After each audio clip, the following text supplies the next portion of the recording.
يا أهلا يا أهلا أهلا بيكم في حلقة جديدة من الوعي الآخر. والنهاردة هنتكلم عن متلازمة من أشهر المتلازمات في تاريخ الديتنج أبس عموما يعني اسمها متلازمة انتي مراتي يا بت. كتير كتير يعني شوية رجالة حلوين، ويا ريت الرجالة يحضرونا والله، يعني يحضرونا في الموضوع ده. يدخل يكلم واحدة عجبها يعني عجبه شكلها، عجبه كلامها whatever بقى، ويبدا all of a sudden كده out of nowhere تلاقيه راح لابس الدور وعاش الدور جدا وعمل اداء هايل بتاع كاننا عارفين بعض من 100 سنه وبيننا علاقه واحنا مستقرين في العلاقه دي وبنتعامل كانك انت مراتي يا بنت. ساعات بتتقال فيربالي، يعني ساعات بتتقال انه لا انت بتاعتي، انا بغير عليكي، ما تعمليش كذا، ما تروحيش في الحته الفلانيه. وساعات بيبقى اوفر اتنشن، يعني طمنيني لما توصلي لو غابت نص ساعة ساعة في الرد بيحصل برجلة، انت فين، انت مش موجودة ليه، وكل الحاجات دي كأن الحياة لن تستقيم من غيرها. وكمان بنروح لأبعد من كده، نبدأ بقى نتدخل، بتكلمي مين، بتكلمي حد غيري، ما بتكلميش حد غيري. المشكلة مش في البروسيس نفسها، المشكلة في سرعة الأداء. يعني يبقوا لسه متعرفين على بعض النهاردة او بقالهم ساعه، يعني حتى بيتكلموا فتلاقيه بيتعامل انه هتغدينا ايه النهارده، طب هنسهر فين، طب اجيلك البيت، ايه العشم بجد يعني انا ببقى نفسي افهم ايه العشم. انا مش هدخل في قصه انه البنات بتصدق ده او ما بتصدقش، لان كل حاجه موجوده، يعني كل حاجه موجوده. وحقيقي حقيقي كل واحد محتاج يمشي رحلته في العلاقات عشان يلاقي نفسه، يلاقي الدرس اللي بيتعلمه. يعني مفيش حاجه زي، يعني ممكن احط لكم اللينك بتاع الريل اللي كنت عاملاه او الفيديو بتاع الجواز مش مصحة نفسية، لان انا ضد الفكرة دي. بس اني هاو انه كل حد بيدخل علاقة بيتعلم منها حاجة، فمفيش حاجة اسمها انا هستنى ابقى صح، ابقى الشخص الصح عشان ادخل علاقة صح، يعني مفيش حاجة اسمها كده. فانا متفهمة انه عادي جدا في بنات هتستجيب لفكره انت مراتي يا بت وهتروح معاه وهتعيش الدور هي كمان وكل الكلام ده، which is okay، خلاص مفيش مشكله، هو ده رحلتها وسكتها وكلام من ده. بس انا يعني ببقى عايزه اسال الرجاله اللي بتعمل كده، انت مشاعرك رخيصه؟ يعني انت شايف انه مشاعرك رخيصه؟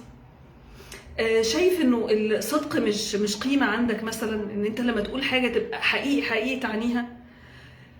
شايف ان احتياجك اكبر من ان انت حتى لما تختار تلبيه بطريقه مناسبه ليك؟ انت بتروح مع الرايح، اي واحده معديه في طريقك فبتقول لها انت مراتي يا بنت، اي واحده بتقابلها فانت مش بتنقي، انت اللي يجي في سكتك.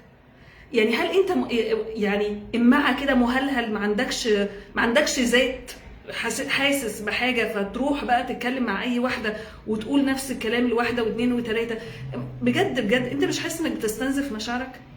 مش حاسس ان انت بتدي كل واحده حته منك وبتفضل انت كده عامل زي المصفى، خلاص ما بقاش فيك حاجه تديها لحد؟ عامل والله زي عارفين حته القماش الباليه ان انت خلاص هنعملك فوطه مطبخ من كتر ما انت ما بقتش نافع. فانا كل سؤالي للشخص ده، هل فين احساسك بقيمتك، فين احساسك بذاتك، فين لما تروح تقول لناس؟ انا برضو هرجع اكد تاني، مش قصتي هي تستجيب ازاي خالص، يعني انا خالص خالص خالص مش قصتي البنت دي هتستجيب ازاي وان انت بتضحك عليها وان انت بتغرر بيها. لا، كل واحد عنده رحلته وكل واحد عنده مسؤوليته تجاه الافعال اللي بتتعمل معاه، يختار رد الفعل المناسب ليه. مش دي قصتي، مش قصتي خالص البنت هتعمل ايه، انا قصتي فيك انت بقى. يعني بجد راجع نفسك كده، يعني لما تدخل وتعيش اللحظه اللي هو عارف كأنك بتمثل دور، بس المشكله ان انت بتعيش الدور قوي. يعني تعيش الدور وتقفش وتزعل وتحزن، يعني في ناس تبقى فاكره انه مش فارق معاها، ايه المشكله، هتكلم نص ساعه ساعه وهقفل مش هيفرق معايا. لا، انا بشوف ناس بيصاب بالاحباط. ليه؟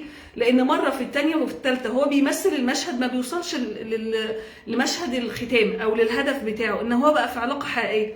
اصل ما تقنعنيش خالص ان انت ما عندكش احتياج حقيقي للشوفان، احتياج حقيقي للحب، احتياج حقيقي لوجود اخر شريك في حياتك، وانت بس داخل بتتسلى. يعني ما فيش حاجه اسمها كده، كل حد فينا عنده حته فاضيه بيملاها بحاجه، فانت لو داخل بتعيش الدور بالطريقه دي فمعناها ان انت بتملى الحته الفاضيه بتاعتك بتمثيليه علاقات. ليه؟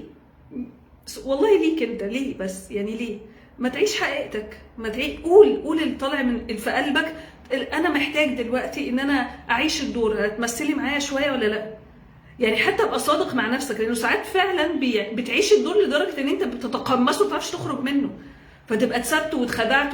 وفي بقى الانتن من ده والله العظيم، يعني في نوع انتن من ده بكتير، ان هو لما بيعيش الدور ويلاقي البنت اللي قدامه ما استجابتش، يعني خلاص انا مش موافقه ابقى جزء من هذه المسرحيه الهزليه، انت في خيالك دخلت علاقه معايا وحطيت شروط للعلاقه دي وعملت كل الهبل ده بينك وبين نفسك.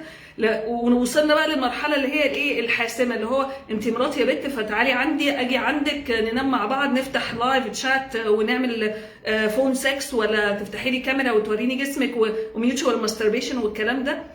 ساعات لما بيوصل للمنطقه دي الطلب، انت بتطلب طلب والبنت ترفضه، يا ربي شوف كل جراح الماضي اللي حاصله، كل التشوهات اللي جوه، بص الرياكشن بتاعك بيبقى عامل ازاي. يعني على فكره دي عينه مش قليله من الرجاله لما بيتقابلوا بالرفض ويتقال لهم لا، بيتجننوا، انه انا مش قادر اخد اللا كلا، انا مش قادر استقبل الرفض، مش عارفه اتعامل معاه. ليه؟ اسال نفسك ليه. لان انت متصور، يعني انا ما اعرفش ده تفسيري الشخصي وطبعا لا ينطبق على كل الحالات، بس ان هو متصور عشان انا عيشتك في الدور واخترتك تبقي معايا في المسرحيه الهزليه دي ليوم ولا 2 ولا 3، وانت عارف من جواك، عارف ومتاكد ان انت بتمثل، اول ما بتتقابل بالرفض ان الممثل اللي قدامي مش عايز يلعب الدور ده، بتقعد بقى تلوش، لا انا اصلا انت ما كنتش عاجباني، وتقعد بقى اللي هي عارفين القصه دي الرجاله بتعملها كتير جدا جدا، يعني في رجاله كتير بتستخدم الاسلوب ده، تقعد تقلل من الست اللي قدامها عشان ما يبقاليش ملجأ غيرك، اللي هو انا اصلا انت مش عاجباني، انا قلت اجرب، قلت ما اكسرش بخاطرك، انا قلت ادي نفسي فرصه، انا ما انت كمان طوعتيني، لا انت عايزه بس بتقولي لا، ويفضلوا يزنوا يزنوا يزنوا يزنوا.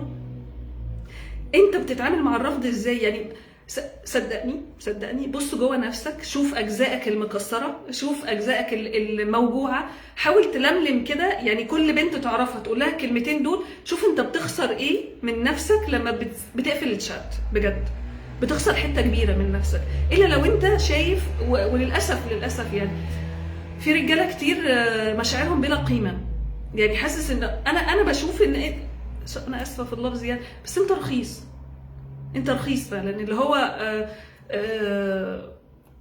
ثانيه واحده، يعني الرخص اللي بيبقى، معلش كان في تليفون، الرخص اللي بيحصل ازاي بقى، ان انت بتبقى رخيص، لانه انا لو مقدر قيمه اللي انا بديه، انا مش هقعد اديه عمال على بطال، انا هفضل شويه يعني عارف قيمه اللي انا بديه وقوته، فهختار هديه لمين. بس الرخص اللي هو بتاع انا بعرض نفسي على كل واحده شويه واتقابل بالرفض، مع الفكره ده هياكد جواك ان انت شخص غير مرغوب فيه، يعني انت مش شايف ابعاد اللي بيحصل، فاهمني؟ يعني انت مش حاسه ومش شايفه وهكذا. فيعني بليز اي حد راجل بيعمل الحركه دي ومش عايز يشوف جواه، يعني لف لفه كده واسمع الكلام للاخر وخليك صادق مع نفسك عشان تاخد حاجه انت تستحقها، ما تقعدش تاخد في رفض رفض رفض رفض رفض، وما تقعدش تقلل من نفسك بالطريقه دي. يعني انا حاسه ان انت انسان فاكيد ليك قيمه، انت مش حاسس ان ليك قيمه دي بتاعتك. انا شكرا على استقبالكم ليا في الوعي الاخر دلوقتي، وهضطر انزل عشان اصحابي مستنيني. باي باي.